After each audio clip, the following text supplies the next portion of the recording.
Well, my friends, without further ado, let's begin. Today, the Russians announced their plans to allocate nearly 11 trillion rubles, which is approximately $109 billion for defense in the upcoming year 2024.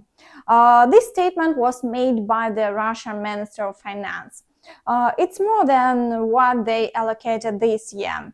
According to him, such finances are necessary to achieve the goals of the war and secure victory. However, it's doubtful that increased funding alone will help them win. The United States has also declared its ongoing support for Ukraine despite any circumstances. In essence, despite Russian expectations that support for Ukraine would cease, it will continue until Ukraine achieves victory over Russia. That's why the battles continue and there are successes on the Ukrainian Armed Forces front line. But before we continue, I kindly ask you to share this video on social media and watch it until the end, as it greatly helps promote my channel. Thank you. Let's begin with the Bakhmut direction. Here, in the area near Klyshivka, the Ukrainian Armed Forces have managed to advance by 400 meters and push the occupiers out of their positions. The gray zone has also expanded by 300 meters, confirming that the initiative in this direction is on the side of the Ukrainian Armed Forces. In the Avdiivka direction, Russian attacks continue. They are still attempting to break through along the railway in the area of Staromayorske, but they have been unsuccessful. There are also attempts to breach the outskirts of Avdiivka through the fields, but they haven't been successful here either. The Ukrainian Armed Forces have repelled these attempts and haven't allowed the Russians to approach Avdiivka closely. Unfortunately, the counteroffensive by the Ukrainian Armed Forces in this area has stalled and there are no further advances towards Donetsk for now. Most likely, this movement was intended to provoke the Russians into deploying more reserves to this direction with the aim of inflicting even greater damage to the Russian army. Further to the south, battles and shelling are ongoing in the vicinity of Mariinka. In Novoprokopivka, the attacks on the village and attempts to approach its outskirts continue, but the Russians haven't achieved any success and the front line remains unchanged. Indeed, it has been a while since we heard any news from Belarus in the context of the ongoing conflict. At the beginning of the war, Belarusian President Lukashenko stated that there was no one to fight in Ukraine and the war would last a maximum of 3-4 days.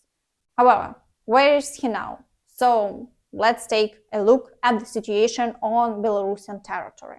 Сьогодні у нас угруповання військ розгортаються теж на північних наших кордонах.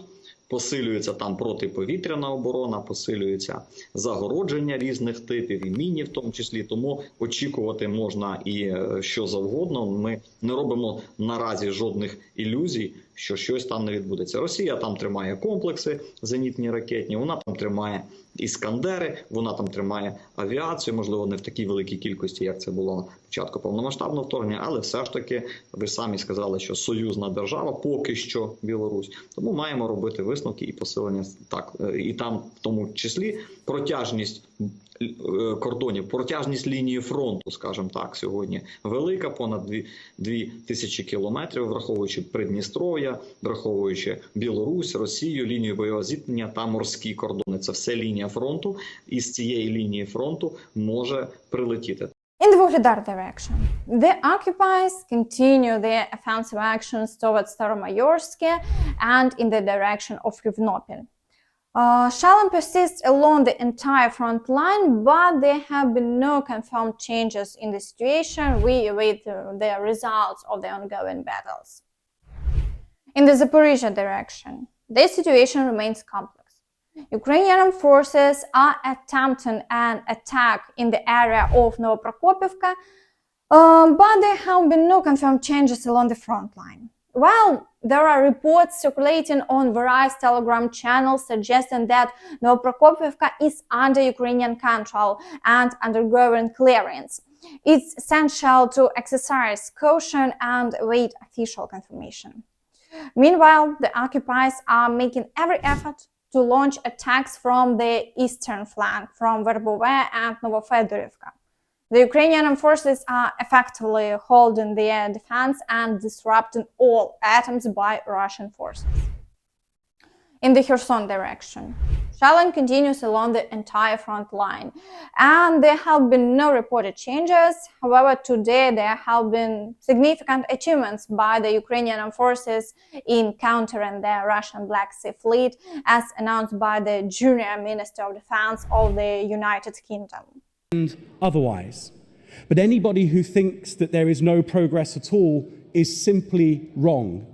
The Ukrainians did what they needed to do in conserving combat power as they got themselves through that enormous defensive belt and minefield, and now that they are on the main position, they are making progress slowly but surely every single day. And if we have seen one thing of the Ukrainian Armed Forces over the last 24 months, it is that they do not give up. They just keep going. But more than that, this time last year, we could point at a successful ground offensive in the Kharkiv Oblast that had broken through and was recovering hundreds of kilometers per week. That was an easy thing to point to as a measure of success for the Ukrainians. Furthermore, attacks on Crimea haven't ceased. Explosions were recorded in Sevastopol yesterday evening. Details are currently limited, but according to Russian reports, they claim to have shot down parts of unmanned aerial vehicles that landed on the roof of a residential building. Additionally, the Russian Ministry of Defense has claimed the downing of a Neptune missile in the northwestern part of the Black Sea. However, there have been no confirmations of these claims so far. In the areas of Kreminna and Siversk, the occupiers have increased the number of shelling incidents. Nevertheless, there are no offensive actions and the situation remains stable.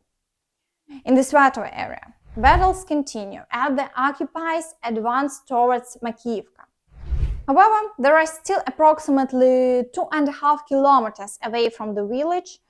Despite their efforts, the occupiers have been unable to breach the Ukrainian Armed Forces positions in the fields for the past 2 days. Their chances of capturing the village remain slim, but the fighting is ongoing. In the Kupiansk direction, there are reports of strikes on Kupiansk and Ivanivka, but there have been no changes along the front line and the situation remains stable.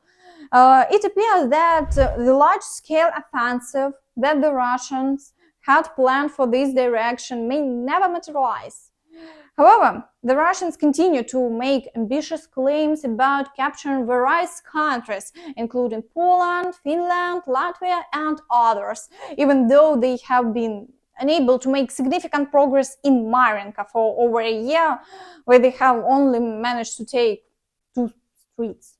Империя, когда шатнулась после большевистского переворота и пошла по другому пути развития, потеряла очень много своих подданных. Я сейчас про земли не говорю, это само собой, я понимаю, что это и Варшава, и Гельсинфорс, Хельсинки, и Ревель, и Лейпая, и само собой Прибалтика вся. Это все наши земли, и наши люди там живут. То, что из них сейчас сделали стадо бессловесное, тварей дрожащих, то мы должны это поправить. И поправим мы это силой русского оружия. Meanwhile, Ukraine and France have reached an agreement to jointly manufacture unmanned aerial vehicles. The French company Turgis and Gaillard has signed a contract with Antonov State Enterprise for the production of a scaled-down and more cost-effective version of the Arrock mail drone, as reported by La Tribune. According to Fanny Turge, the head of Turgis and Gaillard, the unmanned aerial vehicle should take off in Ukraine next year. The Arrock mail strike reconnaissance drone was introduced in June on this year at the exhibition in Paris. So it can stay in the air for up to 30 hours with a maximum speed of 463 kilometers per hour. Very good. That's all from me. Don't forget to like this video, subscribe to the channel, and hit the bell icon to stay updated on all the latest news. Thank you for watching and see you next time. Bye bye.